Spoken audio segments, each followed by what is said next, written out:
লাইফাইট মাই মধুসূদনা চ্যানেলে নতুন পর্বে আপনাদের সকলকেই স্বাগত জানাচ্ছি। বন্ধুরা কেমন আছেন? আশা করি সবাই সুস্থ আছেন, ভালো আছেন। মা বিপত্তারিণী দেবীর অশেষ কৃপা পেতে অবশ্যই কমেন্ট বক্সে লিখুন জয় মা বিপত্তারিণী দেবীর জয়। এই পর্বের বিষয় হলো বিপত্তারিণী মায়ের প্রিয় ফুল ও প্রিয় ফল কি কি। বিপত্তারিণী পূজায় মা বিপত্তারিণী দেবীকে এই ফুল ও ফল দিয়ে পূজা করলে মা অত্যন্ত সন্তুষ্ট হবেন এবং ভক্তের সমস্ত বিপদ নাশ করবেন।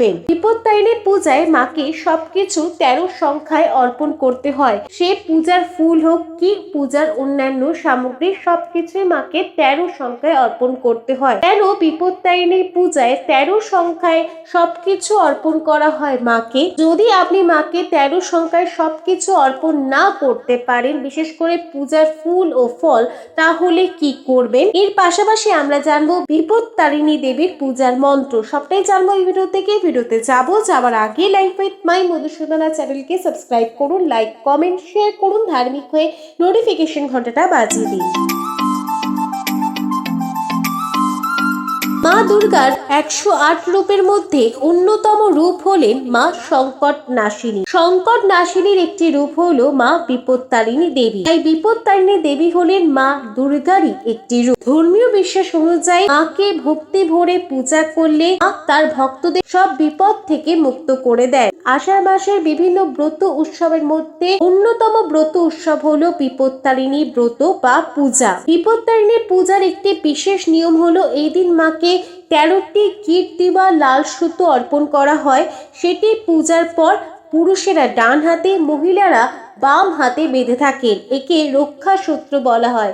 মনে করা হয় এই সূত্র হাতে বাঁধলে মা সমস্ত বিপদ থেকে তার ভক্তদের রক্ষা করে। বিপত্তারিণী পূজার দিন মাকে সবকিছু 13 সংখ্যায় অর্পণ করতে হয়। সে পূজার ফুল হোক কিংবা পূজার অন্যান্য সামগ্রী।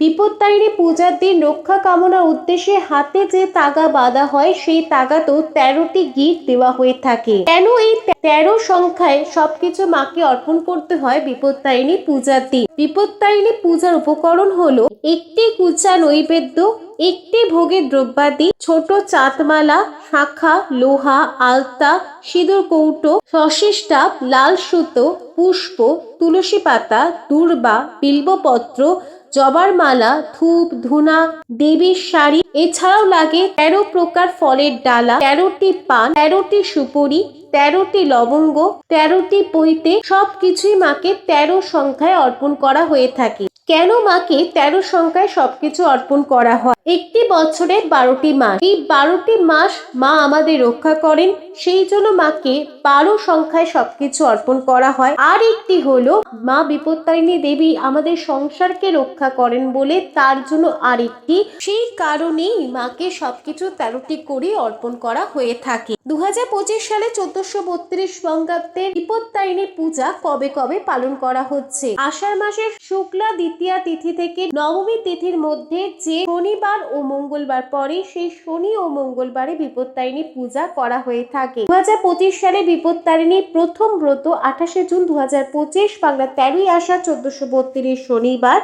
দ্বিতীয় ও অন্তিম ব্রত পালন করা হবে 1 জুলাই 2025 বাংলা 16ই আষাঢ় 1432 মঙ্গলবার। মা বিপত্তারিণী দেবীর প্রিয় ফুল এবং ফল কি কি? এই ফুল ও ফল দিয়ে পূজা করলে মা বিপত্তারিণী দেবী অত্যন্ত সন্তুষ্ট হবেন। যে ফুলগুলি দিয়ে মাকে পূজা করা হয়ে থাকে, সেই 13 রকমের ফুলগুলি হলো জবা ফুল। জবা ফুল বিপত্তারিণী পূজায় অবশ্যই ব্যবহার করতে হবে। এছাড়াও আরো 12টি ফুল হলো নীল অপরাজিতা ফুল, পদ্ম ফুল, করবী ফুল, ধুতুরা ফুল, কাঠ চাপা ফুল, গাঁদা ফুল, দোপাটি ফুল, আকন্দ ফুল, বেল ফুল, জুঁই ফুল, মালতী ফুল এবং টগর ফুল। এই 13টি ফুলের মধ্যে যদি আপনি 13টি ফুল মাকে অর্পণ করতে পারেন খুবই ভালো হয়। যদি আপনার পক্ষে 13টি ফুল অর্পণ করা সম্ভব না হয়, তাহলে 3 কিংবা 5টি ফুল মাকে অবশ্যই অর্পণ করতে হবে। যে 3টি কিংবা 5টি ফুল মাকে অর্পণ করবেন, সেই 3 কিংবা 5টি ফুল হলো